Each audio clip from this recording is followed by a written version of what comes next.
Assalamualaikum warahmatullahi wabarakatuh. Shalom, Om Swastiastu, Namo Buddhaya, dan salam kebajikan. Nama saya Brahma Trihadisya Putra dengan NIM 4151901001. Saya adalah mahasiswa Mercubuana, Fakultas Ilmu Komputer, jurusan Teknik Informatika. Video ini ditujukan untuk memenuhi tugas besar 1 kewarganegaraan dan dosennya yaitu adalah Dr. Nanang Ruhyat MT.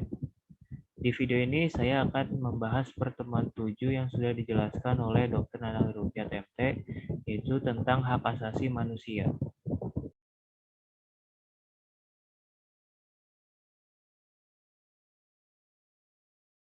Menurut Tilaar pengertian hak asasi manusia atau HAM adalah hak-hak yang melekat pada diri manusia. Dan tanpa hak-hak itu, manusia tidak dapat hidup layak sebagai manusia. Hak asasi adalah hak-hak dasar yang dimiliki oleh manusia, sesuai dengan kodratnya. Hak asasi manusia meliputi hak hidup, hak kemerdekaan, atau kebebasan. Hak milik dan hak-hak dasar lain yang melekat pada diri pribadi manusia dan tidak dapat diganggu-gugat oleh orang lain. Hak asasi manusia hakikatnya semata-mata bukan dari manusia sendiri, tetapi dari Tuhan Yang Maha Esa, yang dibawa sejak lahir. Hak-hak asasi ini menjadi dasar hak-hak dan kewajiban-kewajiban yang lain. Sifat HAM adalah supralegal, yaitu HAM tidak tergantung pada negara atau UUD dan kekuasaan pemerintah, karena HAM memiliki kewenangan yang lebih tinggi, yaitu Tuhan. Menurut ketetapan MPR RI nomor XFII tahun 1998, hak asasi manusia adalah hak dasar pada diri manusia yang sifatnya kodrat, universal, dan abadi sebagai karunia Tuhan Yang Maha Esa. Hak ini berfungsi untuk menjamin kelangsungan hidup, kemerdekaan, dan perkembangan manusia dan masyarakat yang tidak boleh diganggu-gugat dan diabaikan oleh siapapun.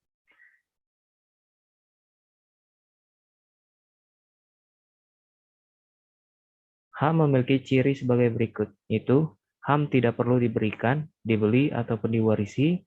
Yang kedua adalah HAM berlaku untuk semua orang tanpa kecuali. Lalu yang ketiga adalah HAM tidak bisa dilanggar.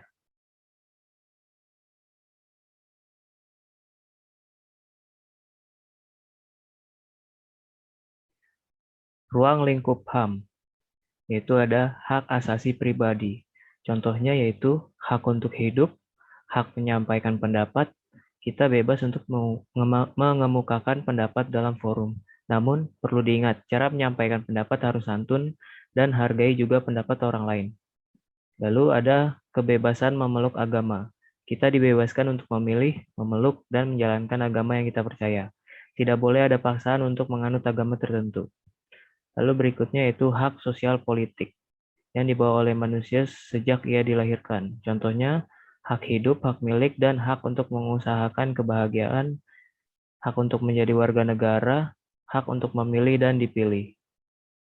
Lalu yaitu hak sosial ekonomi, sosial budaya, yaitu hak yang diperoleh manusia dari masyarakatnya. Contohnya, hak mendapatkan pekerjaan, hak menerima upah yang layak, hak berserikat atau berorganisasi, hak mengemukakan pendapat secara lisan atau tertulis, lalu hak mendapatkan pendidikan, dan yang terakhir adalah hak mendapatkan pelayanan kesehatan. Selanjutnya yaitu hak asasi hukum. Dengan contoh, hak untuk mendapatkan perlakuan yang sama dalam hukum sebuah pemerintahan.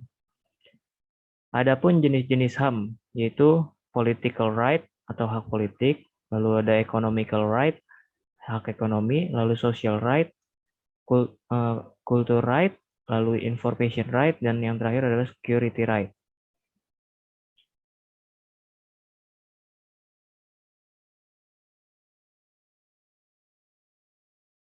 Tujuan hak asasi manusia adalah untuk mempertahankan hak-hak warga negara dari tindakan sewenang-wenang aparat negara dan mendorong tumbuh serta berkembangnya pribadi manusia yang multidimensional.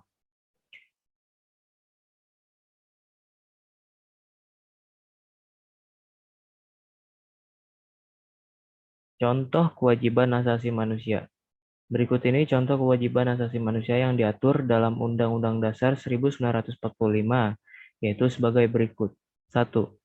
pada pasal 28J ayat 1, hak untuk hidup, hak untuk tidak disiksa, hak untuk kemerdekaan pikiran dan hati nurani, hak beragama, hak untuk tidak diperbudak, hak untuk diakui secara pribadi di hadapan hukum, dan hak untuk tidak dituntut atas dasar hukum yang berlaku surut adalah hak asasi manusia yang tidak dapat dikurangi dalam keadaan apapun.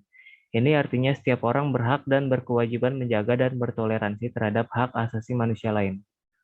Lalu yang kedua yaitu pada pasal 28E ayat 2. Setiap orang berhak atas kebebasan meyakini kepercayaan, menyatakan pikiran dan sikap sesuai dengan hati nuraninya. Ini artinya setiap orang berhak dan berkewajiban menjaga toleransi terhadap kebebasan menganut agama.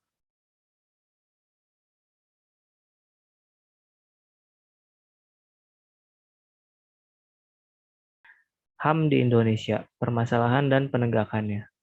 Indonesia menjamin hak hidup berkeluarga, pengembangan diri, keadilan, kebebasan, rasa aman, kesejahteraan, turut serta dalam pemerintahan, wanita dan anak.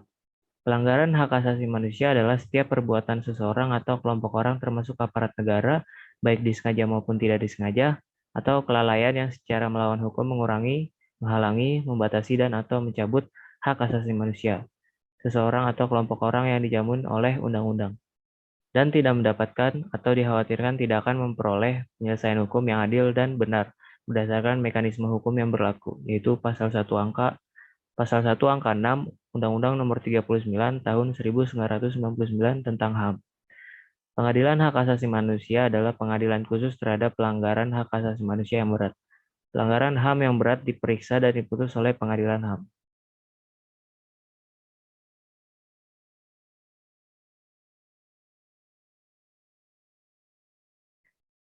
Lalu yang berikutnya yaitu lembaga penegak HAM. HAM adalah seperangkat hak yang melekat pada manusia, makhluk, Tuhan, dan merupakan anugerah yang wajib dihormati, dijunjung tinggi, dan dilindungi oleh negara.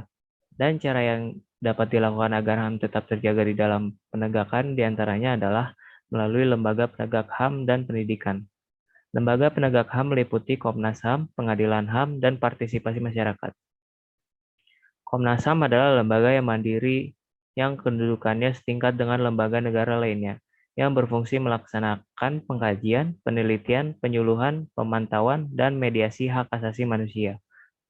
Lalu pengadilan HAM, yaitu untuk mengadili pelanggaran hak asasi manusia yang berat. Dibentuk pengadilan hak asasi manusia di lingkungan peradilan umum, yaitu pengadilan negeri dan pengadilan tinggi.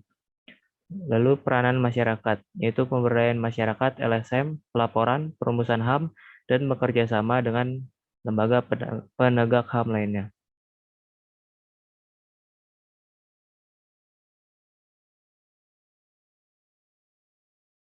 Mengembangkan pendidikan HAM. Cara agar HAM tetap terjaga adalah melalui pendidikan. Menurut Dr. Seto Mulyadi, bahwa pembelajaran HAM sejak dini, mulai dari anak-anak, merupakan tuntutan bagi pembangunan di masa mendatang.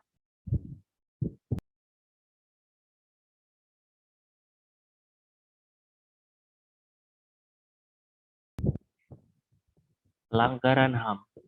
Kasus pelanggaran HAM dapat dikategorikan dalam dua jenis, yaitu kasus pelanggaran HAM yang bersifat berat, meliputi pembunuhan massal atau genosida, pembunuhan sewenang-wenang atau di luar putusan pengadilan, penyiksaan, penghilangan orang secara paksa, perbudakan, atau diskriminasi yang dilakukan secara sistematis. Lalu yang kedua adalah kasus pelanggaran HAM yang biasa, meliputi pemukulan, penganiayaan, pencemaran nama baik, menghalangi orang untuk mengekspresikan pendapatnya, menghilangkan nyawa orang lain. Penegakan HAM di Indonesia. Berikut ini langkah-langkah dalam upaya penegakan HAM di Indonesia. Yang pertama, mengadakan langkah konkret dan sistematik dalam pengaturan hukum positif. Yang kedua, membuat peraturan perundang-undang tentang HAM. Yang ketiga, peningkatan penghayatan dan pembudayaan HAM pada segenap elemen masyarakat. Lalu selanjutnya itu mengatur mekanisme perlindungan HAM secara terpadu. Yang kelima, memacu keberanian warga untuk melaporkan bila ada pelanggaran HAM. Lalu selanjutnya itu meningkatkan hubungan dengan lembaga yang menangani HAM. Berikutnya itu membentuk pusat kajian HAM. Dan yang terakhir yaitu meningkatkan peran aktif media massa.